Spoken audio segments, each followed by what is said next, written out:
together, we'll never fall. Well, hi there, and welcome back to another episode of the All Around Growth Podcast. My name is Rob Kaiser, and I am your host. Today is Saturday evening, March 11th, 2023, and the indoor winter farmers market season is over, and that is what we are going to be talking about in today's episode. We're going to talk about the winter farmers market, the closure or the conclusion of it, and what lies ahead for the 2023 season. So if you are new to the podcast or returning to the show after a while, or maybe this is your first time listening, here's how this works. This is a show about personal growth and development through finding balance in life.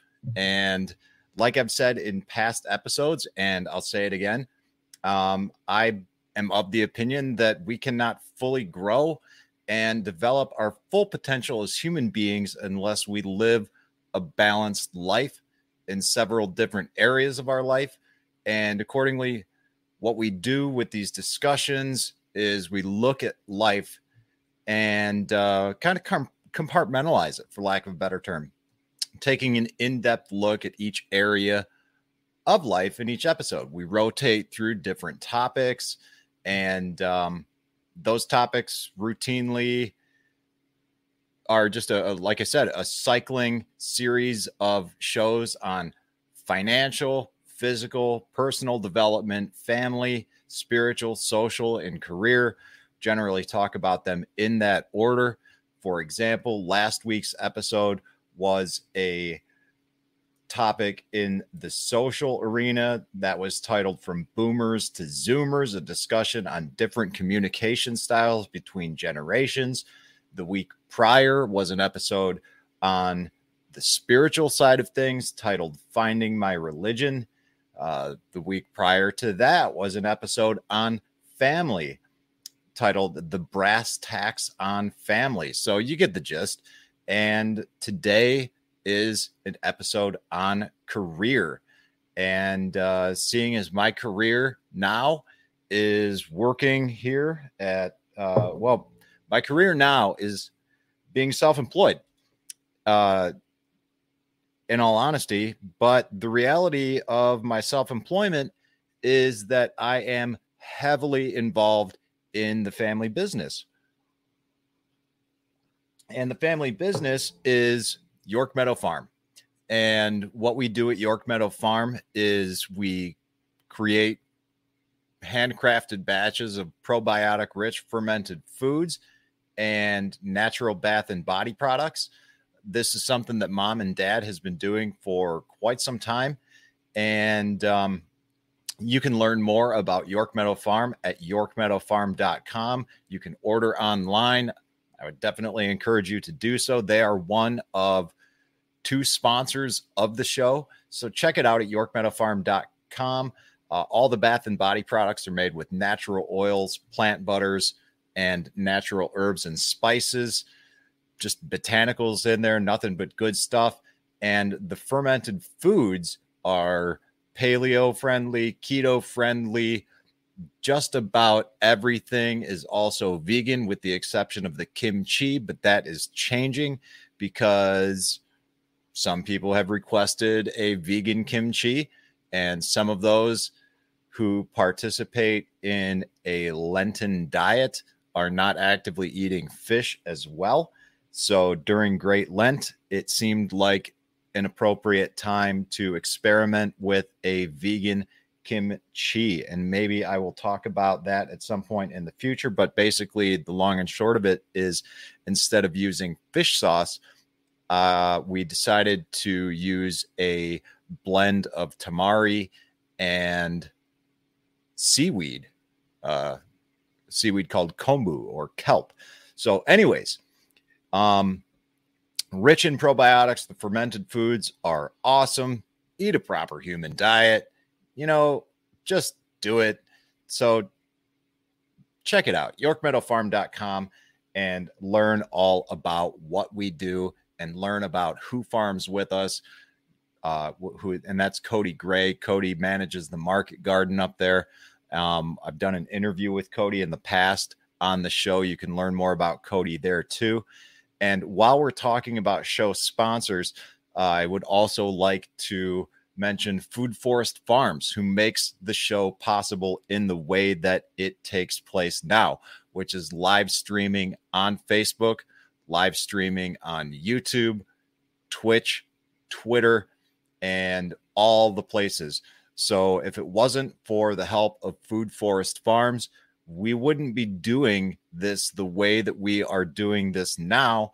And if it wasn't for the encouragement of Food Forest Farms and a lot of the community out there, and when I say the community, I mean you, the listeners of this show. If it wasn't for you guys, we wouldn't be doing things the way that we are doing them now. The reason that we sell online, the reason that we got moving in the direction that we did was in large part because of the inspiration and motivation to do so and the knowledge shared with us from you. So I am very grateful to Food Forest Farms for giving us the ability to stream, to take the show in new directions. And if you want to learn more about Food Forest Farms, check out foodforestfarms.com, the home of air roasted specialty coffee, a fun hip camp, and a cozy Airbnb. Many thanks to Brian at Food Forest Farms, foodforestfarms.com. And with that said, let's get into the show. All right. This year, what we have done is we have been participating in an indoor farmers market at Boyert's Greenhouse and Farm. And that has been a great experience. Boyert's Greenhouse and Farm is located in Medina County. And this year, there were approximately 20 vendors at each market. And the beautiful thing about the different vendors is there was produce, eggs, baked goods, pastries, cookies, meats, chicken, poultry, beef, turkey,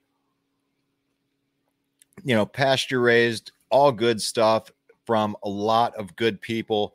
And we had an opportunity to connect with new vendors, and not just new vendors, but new customers as well.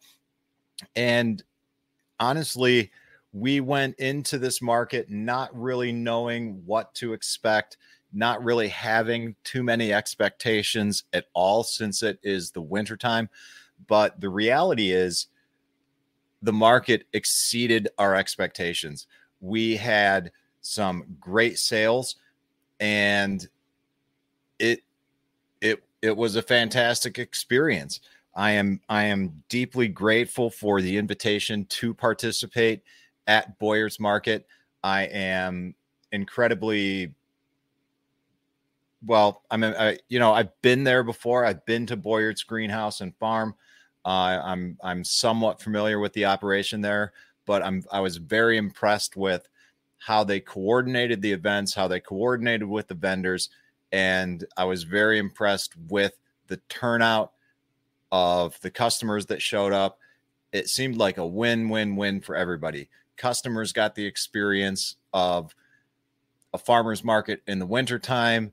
Boyert's got the experience of having increased customers come in the wintertime for the farmer's market and generate some sales during a slow time of year at a nursery and garden center.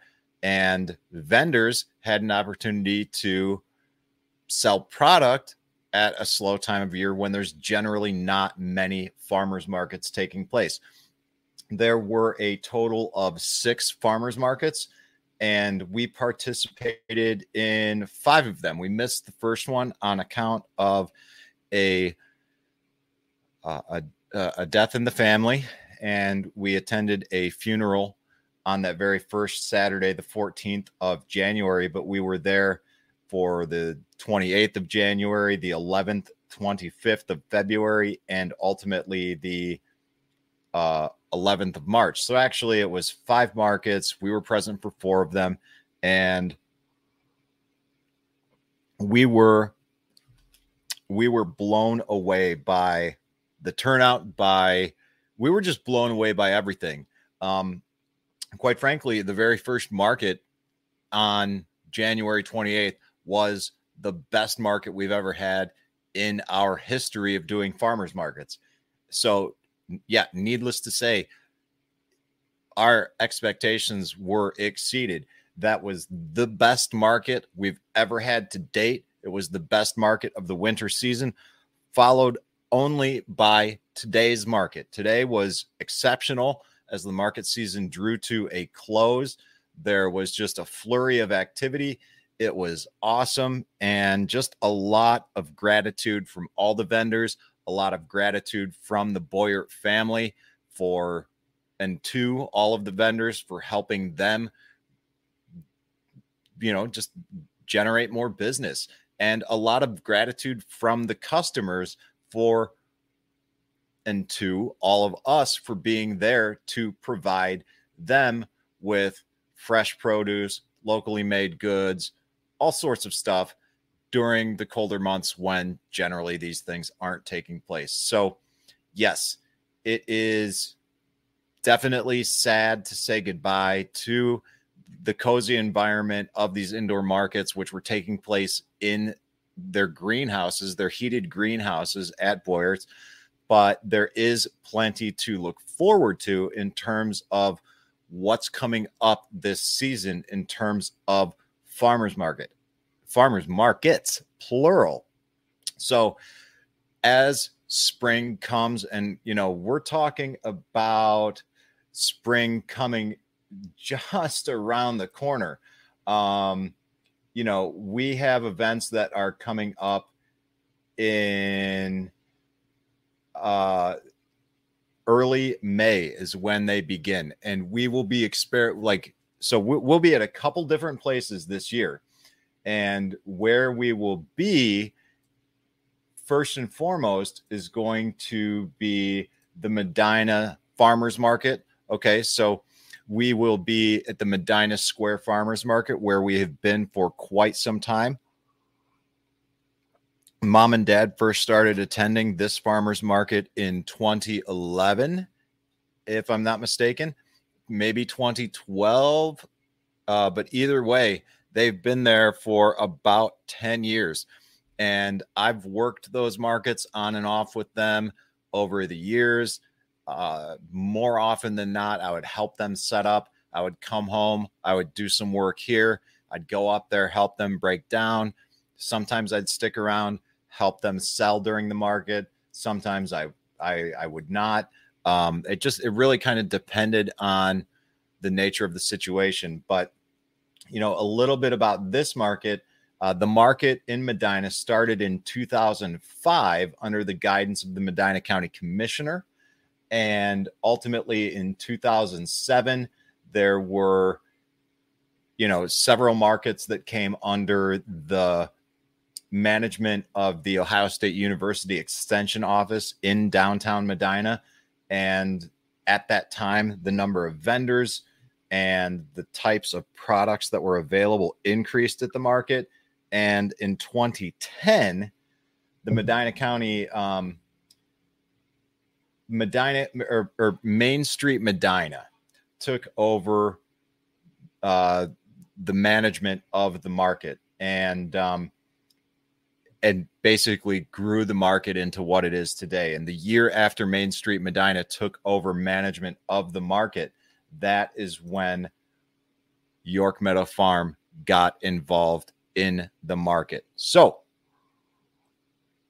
that's where we've been for a few years.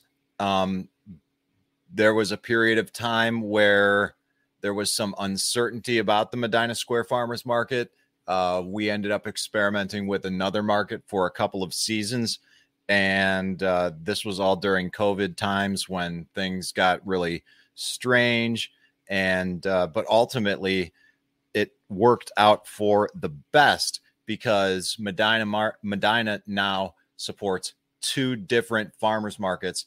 And I think that's a wonderful thing because we have the market on the square, which involves a lot of different types of people.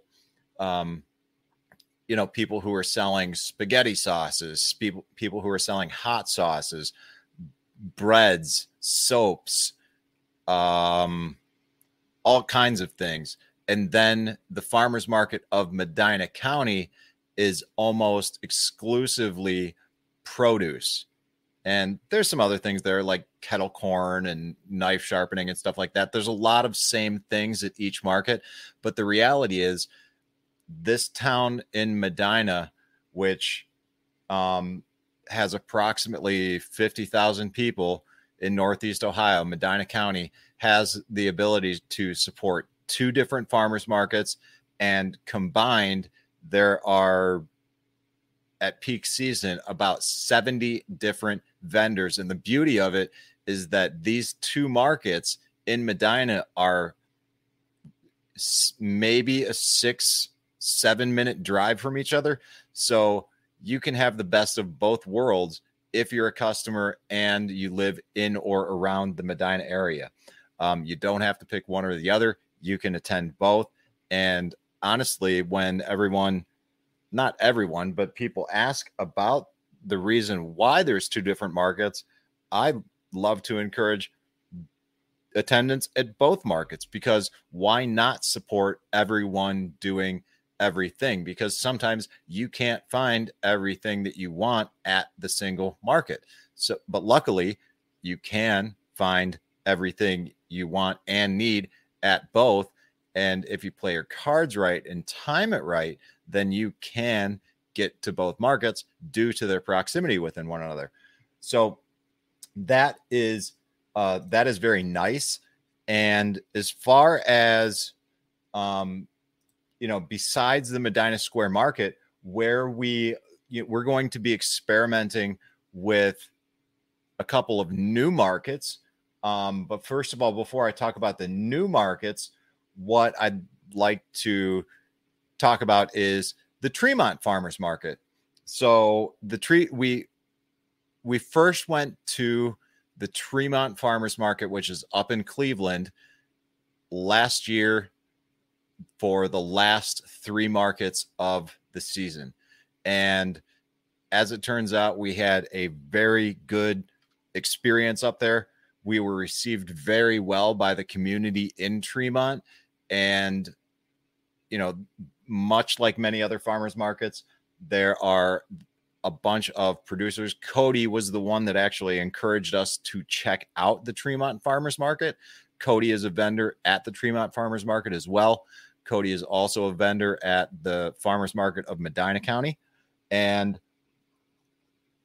he encouraged us to check it out. So as we continued to grow and scale up production last year, we jumped on board for the last 3 markets and had a very, very good experience there. So this year, not only will we be doing the Medina Farmers Market on Saturdays, we will also be doing the Tremont Farmers Market every Tuesday. And that is a market that takes place from 4 p.m. to 7 p.m. And that starts, that starts on May 16th. And the first farmers market in Medina starts on May 20th. But prior to that, there is a series of events called Walkabout Tremont. And what Walkabout Tremont is it is on the second Fridays of May through August in the Tremont neighborhood along Professor Avenue. And basically what we've got is, this is something new. And, up until this point, I'm still actually in the process of submitting the application for all of these markets with North Coast Promotions, who is handling all of these newer markets. And So it's actually good for me to take a look at this because it sounded like it might be a good fit for us, and it might be a good fit for us because this gives it showcases the best of Tremont's creative, diverse, and walkable neighborhood the second Friday of each month. Now it's once a month, and as far as I can tell, what we've got going on there is creative vendors from many disciplines, including but not limited to visual artists, photographers, sculptors, jewelers, fiber artists, mixed media artists, artisans, and craft persons of all kinds, as well as small nonprofits. Now, this, just in reading this, this may not be the optimal type of market for us. However, once a month on a Friday for 4 months, I think it might be a good opportunity to see what we can do and get more exposure in that neighborhood for people who can't necessarily make it to a farmer's market in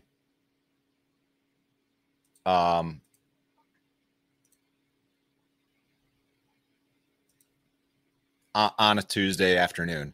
You know, a lot of people have some difficulty making it to farmers markets on these weekdays. There's a lot of weekday markets, even up in Cleveland, outside the Cleveland Clinic. There is a farmer's market that takes place around noon. I'm only aware of that because at times I've had appointments up in Cleveland at the Cleveland Clinic, and I've seen our friends over at Richardson Farms up there. And, you know, that seems like an odd time for a market in my humble opinion, but what do I know? I've never coordinated markets. I don't know how this works, but I believe that the people in Tremont, the particular demographic there, would appreciate what we have to offer in terms of fermented foods. And like I said, while I am self-employed and this episode is about career, my primary client, if you will, is York Meadow Farm. And what we are talking about with regard to York Meadow Farm is, you know, my involvement with them. Yes, they are my primary client, and I spend the bulk of my time working for them, supporting them, and I do so predominantly with the sales and production of the fermented foods, along with all of the marketing and scheduling and everything else associated with the bath and body products as well, at least online. I hope to, at some point down the road, get more involved with that with Mom and learn the craft from her. But until I've got a good handle on the actual production and sales of the market and of the fermented foods rather, and do one full season with 2 markets and a lot of these other pop-up events like this Walkabout Tremont, for example, then we'll see what happens. But in addition to Walkabout Tremont, one of the things that we are going to also do is an event here at Goldhorn Brewery.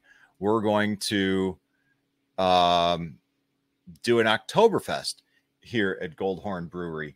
And what is interesting to note about Goldhorn Brewery is the fact that it is, well, let's just see what Goldhorn Brewery has to say.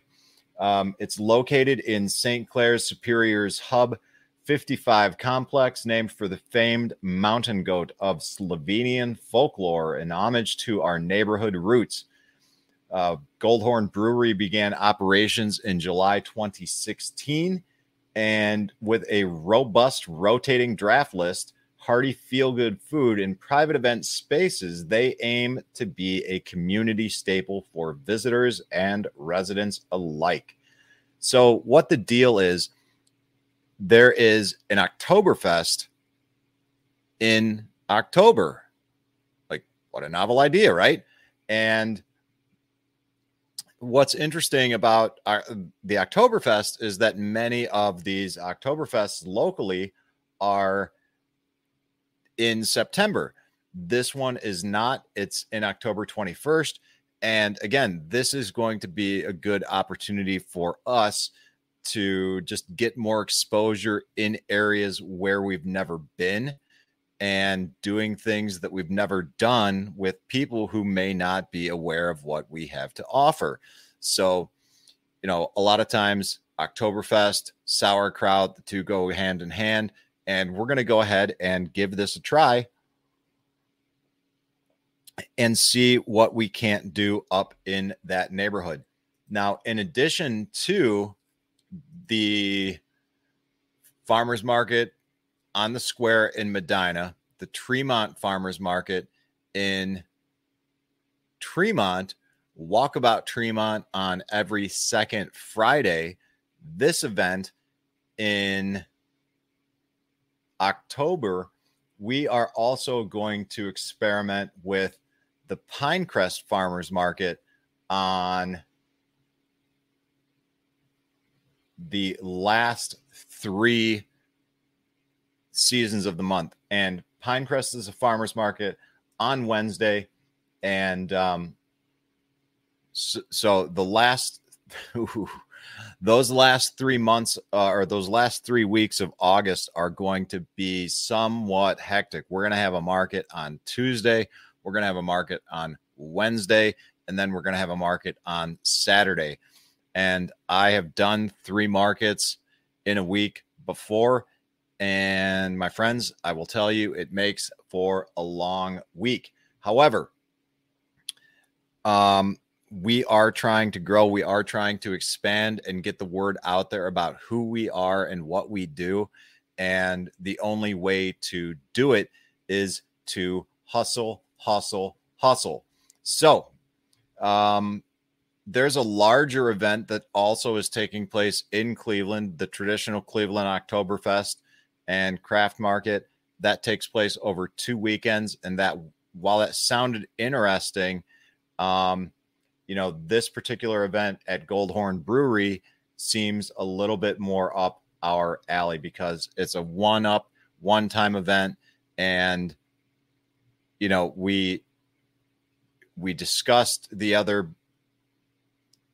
Oktoberfest event at the Cuyahoga County Fairgrounds, but based on everything else that we engaged in and the cost associated with those events, we decided, no, we are going to opt out of the Cleveland Oktoberfest. We're going to do this mini Oktoberfest at Goldhorn Brewery and see how that goes before we dip our toes into the waters at Pinecrest. So Pinecrest should be an interesting experience. I've never been there. I've heard some things about it, and it is located in Orange Village. So we're going to see how that goes. And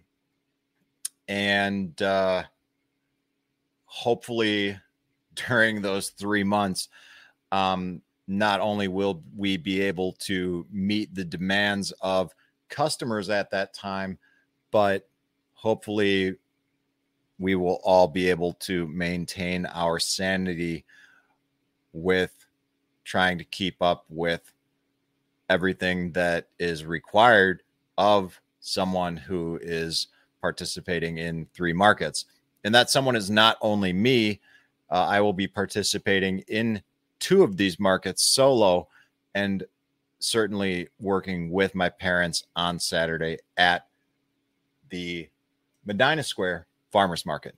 So guys, that's what we have in store for the upcoming season, and I'm very much looking forward to it. It's going to be an exciting year. There's a lot going on, and I don't really know what to say other than that. The winter was, like I said, the winter exceeded our expectations. The winter was a great, it was great. I have a lot of gratitude to the Boyert family for hosting this event, for inviting us up. I have a lot of gratitude for the customers that have been with us over the years. And I also have a lot of gratitude for all the new customers that we gained in this experience at Boyert's. And that was a little bit of incentive to go out and dip our toes in some of these new markets in an effort to further broaden our reach and see if we can't continue growing the business in the way that we are growing. It's we are going to look at diversifying somewhat as we continue to grow, because there is a bit of limitation as far as what we can do in the kitchen with the way that we have things structured now. But at the same time, we don't want to stray too far from what it is that we do. At York Meadow Farm, the idea that we have and the little tagline that we came up with was educate, nourish, healthy. We do so with the fermented foods, nourishing you from the inside out, and with the bath and body products, nourishing you on the outside. This, like I said, the soaps, everything is all natural, and they're just good products. Mom's done a good job doing what she does. I hope to learn more. That seems like a very appropriate activity to engage in during the winter time when we're not busy cranking up ferments. But this year we took a bit of an extended winter break, trying to figure out how to navigate what we were going to do this year, and also just simply decompress from last year, because we did some other pop-up markets towards the end of the last year, experimenting with new things, trying different local events, and those didn't really seem to be as productive as we were hoping. But hey, you never know unless you try. So, this year we're going to take a little bit of a different approach to what we're doing. And for those of you who are interested in learning more about all of the places that I've discussed, I definitely have linked to all the markets and Goldhorn Brewery in the description, and will do so in the show notes as well. And for those of you who are interested in why the show is structured the way that it is in terms of financial, physical, personal development, family, spiritual, social, and career, that framework comes from Dan Miller's goal setting workbook. And I've linked to that goal setting guide in the show notes and description below as well. That helped me immensely with regard to setting goals, trying to find some structure in my life.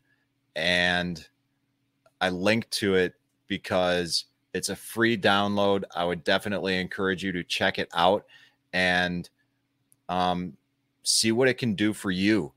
I think there's a tremendous amount of value in there, and that is the way that he has broken down the goal setting process by, in effect, compartmentalizing life into those seven different areas, looking at life 3 years out, 1 year out, and then ultimately what we can do today to make that all happen.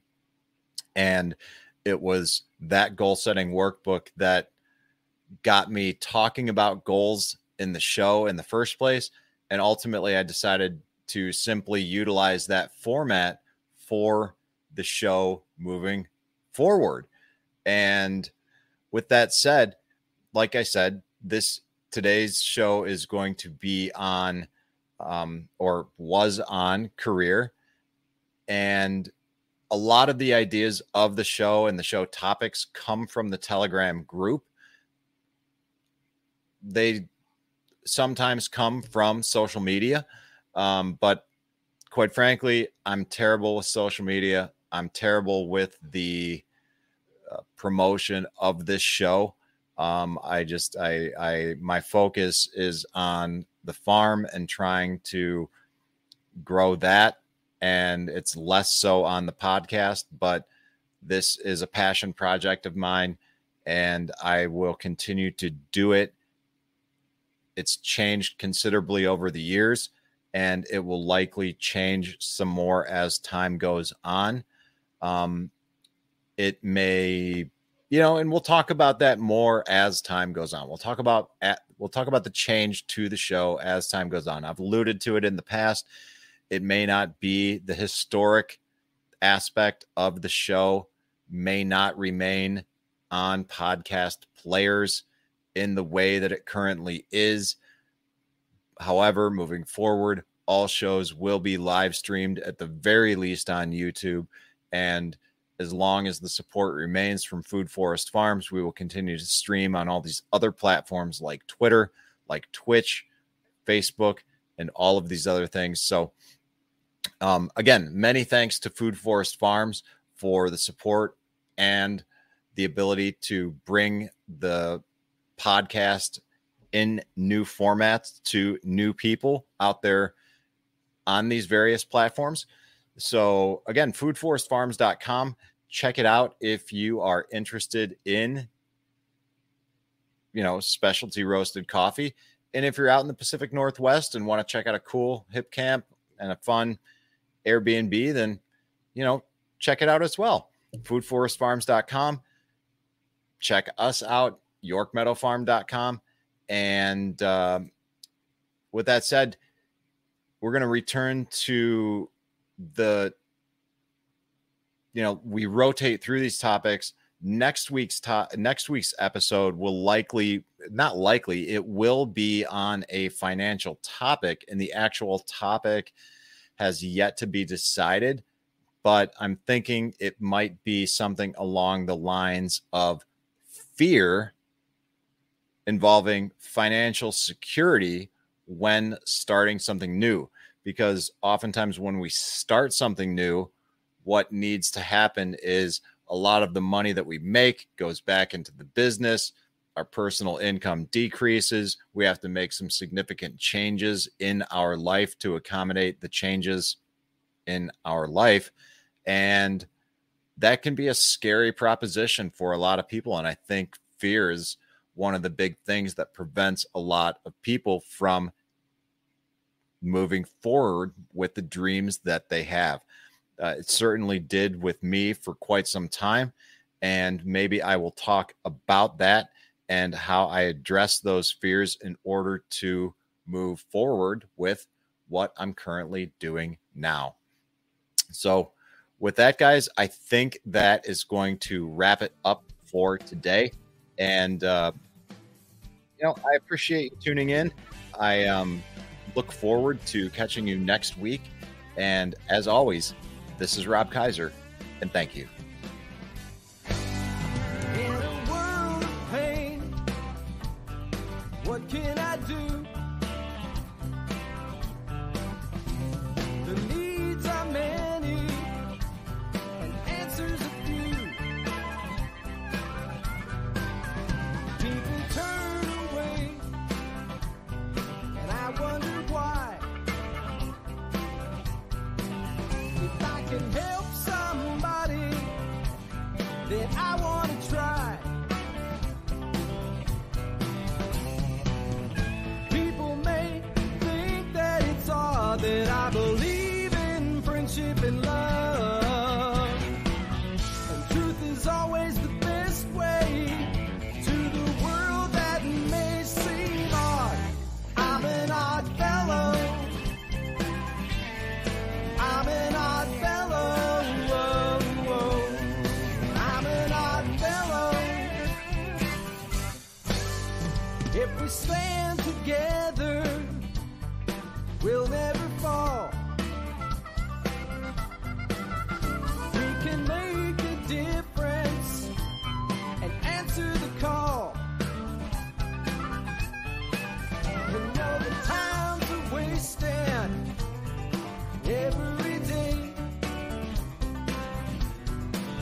that we can help somebody along the way. People may think that it's odd that I believe in friendship and love. Truth is always the best way to the world that may seem odd. I'm an odd fellow. You're an odd fellow.